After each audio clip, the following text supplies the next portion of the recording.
Namaskar, welcome to my YouTube channel Dr. Sanjay Om and today our topic is absorption of drug। हमने अपने last lecture में pharmacokinetics को discuss किया था और इसी के साथ साथ फार्माकोकाइनेटिक्स के 4 पैरामीटर्स को जस्ट डेफिनेशन की हद तक देखा था। सबसे पहले उसे रिकॉल कर लेते हैं और रिकॉल करने के बाद हम अपना आज का लेक्चर स्टार्ट करते हैं। हमने ये पढ़ा था कि फार्माकोकाइनेटिक्स फार्माकोलॉजी की एक ब्रांच है जिसमें हम ये देख रहे होते हैं कि what is the effect of body on drug. हमने ये पढ़ा था कि जब कोई ड्रग हमारी बॉडी में एडमिनिस्टर होती है एडमिनिस्ट्रेशन के बाद उस ड्रग की प्लाज्मा कंसंट्रेशन इंक्रीज़ होती है और इंक्रीज़ होने के बाद वो डिक्रीज़ हो रही होती है। तो ये किस पे डिपेंड करता है? ये डिपेंड करता है 4 पैरामीटर है फार्माकोकाइनेटिक्स के, जिनको हमने एक शॉर्ट नेम दिया था, that is ADME. A for absorption, D for distribution, M for metabolism and E for eliminations. First parameter of pharmacokinetics क्या है? एब्जॉर्प्शन ऑफ ड्रग, जो कि आज हमारा टॉपिक है। चलिए इसे स्टार्ट करते हैं।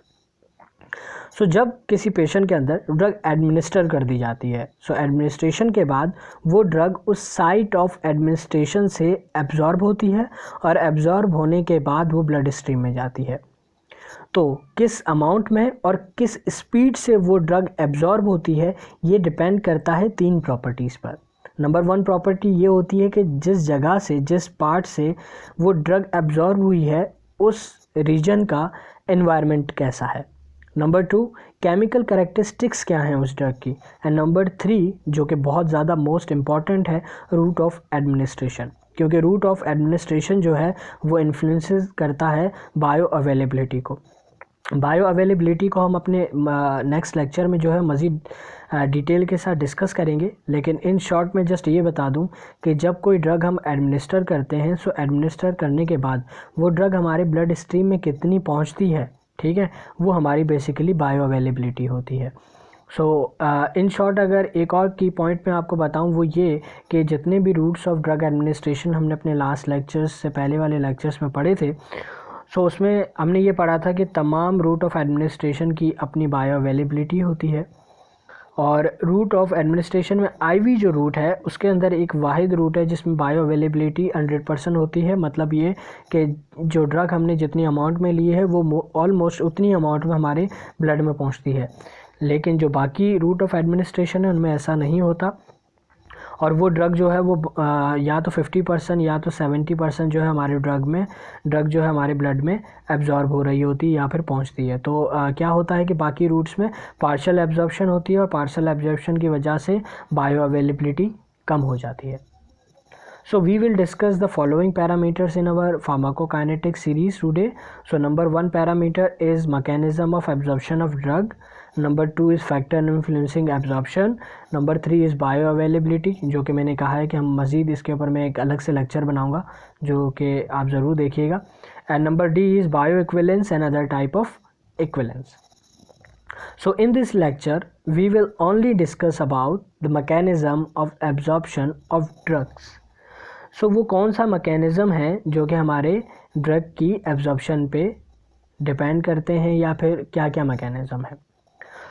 हम सबसे पहले जो आज जिस मैकेनिज़्म को डिस्कस करने वाले हैं वो सिर्फ ऑरल ड्रग्स के लिए है, या फिर यूँ कह सकते हैं कि वो ड्रग्स जो कि जीआई ट्रैक्ट से होती हुई हमारे ब्लड स्ट्रीम तक पहुंचती हैं उनके लिए है। तो ये किन पे डिपेंड करती हैं? ये इन ड्रग्स की एब्जॉर्प्शन जो है कुछ केमिकल प्रॉपर्टीज़ पर डिपेंड करती हैं और इसी के साथ साथ जो फैक्टर्स हैं, जिन फैक्टर्स के थ्रू ये ड्रग एब्जॉर्ब हो रही होती है, उसमें नंबर 1 है पैसिव डिफ्यूजन, नंबर 2 है फैसिलिटेटेड डिफ्यूजन, नंबर 4 है active diffusion and last is endocytosis. तो ये वो 4 पाथवेज़ हैं जिन पाथवेज़ के थ्रू जो है वो ड्रग जो जीआई ट्रैक से हमारी बॉडी में जा रही होती है और जीआई ट्रैक के थ्रू वो ड्रग हमारे ब्लड स्ट्रीम में पहुंचती है, तो वो इन 4 पाथवेज़ के थ्रू जो है वो एब्जॉर्ब हो रही होती है। तो चलें नंबर 1 पाथवे जो है हम स्टार्ट करते हैं। नंबर 1 पाथवे हमारे पास है पैसिव डिफ्यूजन। पैसिव डिफ्यूजन में क्या होता है कि जो ड्रग है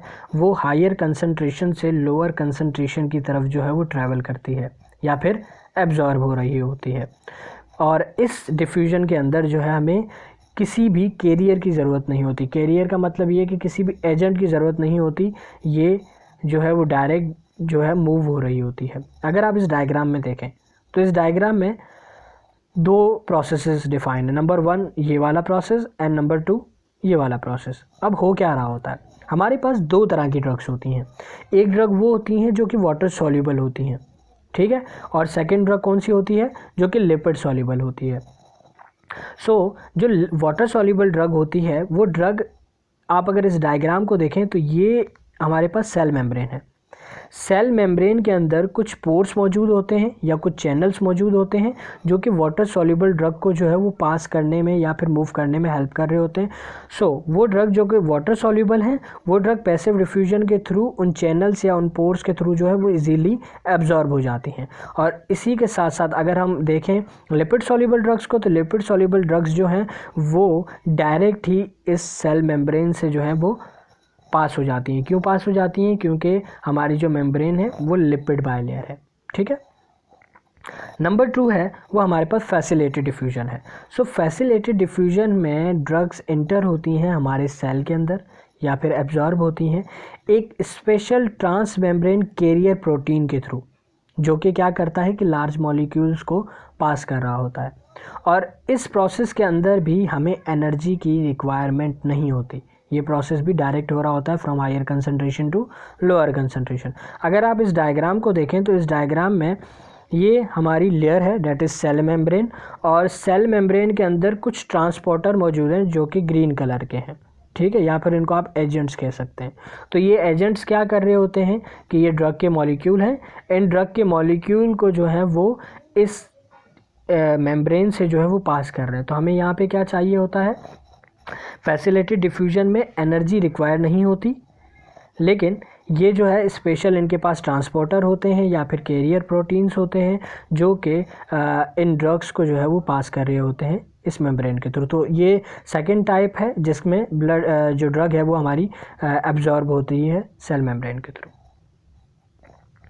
number 3 that is active transport. देखिए नाम से ज़ाहिर हो रहा है एक्टिव। एक्टिव का मतलब ये है कि ये जो प्रोसेस है, इस प्रोसेस के अंदर हमें एनर्जी चाहिए होगी।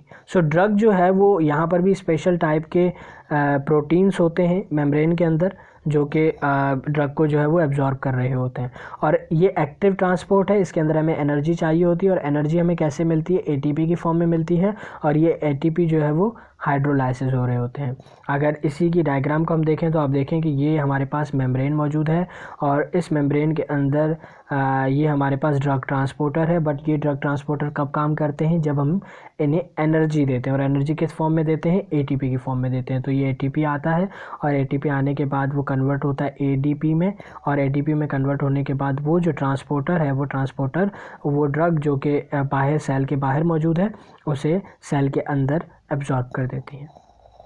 और ये जो है बिल्कुल एक ऐसा प्रोसेस है जो कि बिल्कुल ही पैसिव डिफ्यूजन के ऑपोजिट है। उसमें क्या हो रहा होता था कि जो ड्रग है वो from higher concentration to lower concentration जा रही होती थी। बट यहाँ पर भी ऐसा ही है, बट वहाँ पे हमें एनर्जी रिक्वायर नहीं होती थी, लेकिन यहाँ पर हमें एनर्जी रिक्वायर होती है, ठीक है। अब हम लास्ट अपना देखें, that is endocytosis and exocytosis. इसमें क्या हो रहा होता है कि जो ड्रग है, ड्रग का जो पार्टिकल है उसे सेल मेम्ब्रेन इनग्लफ कर रही होती है, और इनग्लफ करने के बाद उसे अपने एक वेसिकल के अंदर इनग्लफ करती है और देन उसे ट्रांसफ़र कर रही होती है। और एंडोसाइटोसिस की तरह ही एक्सोसाइटोसिस होता है वो बिल्कुल रिवर्स होता है। इंडो में क्या हो रहा है कि ड्रग साइटोप्लाज्म के अंदर जो है उस ड्रग को ले रही है, वो जो ये मेम्ब्रेन है वो क्या कर रही हैं कि उस ड्रग को जो हमारे सेल के बाहर मौजूद है उसे वेसिकल के थ्रू सेल के अंदर लेकर आ रही हैं। और एक्सोसाइटोसिस के अंदर क्या होता है कि वो उस ड्रग को एक्सक्रीट आउट कर रही हैं। बिल्कुल ये ऑपोजिट, एक दूसरे के ऑपोजिट हैं। अगर इन्हीं को हम इस डायग्राम के अंदर देखें तो आप देख सकते हैं, देखें ये मेम्ब्रेन है और इस मेम्ब्रेन ने एक गोल सा वेसिकल बनाया और ये एक लार्ज ड्रग मॉलिक्यूल है जिनको इन्होंने वेसिकल के थ्रू एंडोसाइटोसिस के थ्रू अंदर ले लिया। और बिल्कुल इसका ऑपोजिट क्या होगा कि अगर यही ड्रग पार्टिकल जो है वो साइटोप्लाज्म में मौजूद होगा, इस जगह मौजूद हो, तो वो इसी प्रोसेस के थ्रू जो है उसे बाहर निकाल देंगे।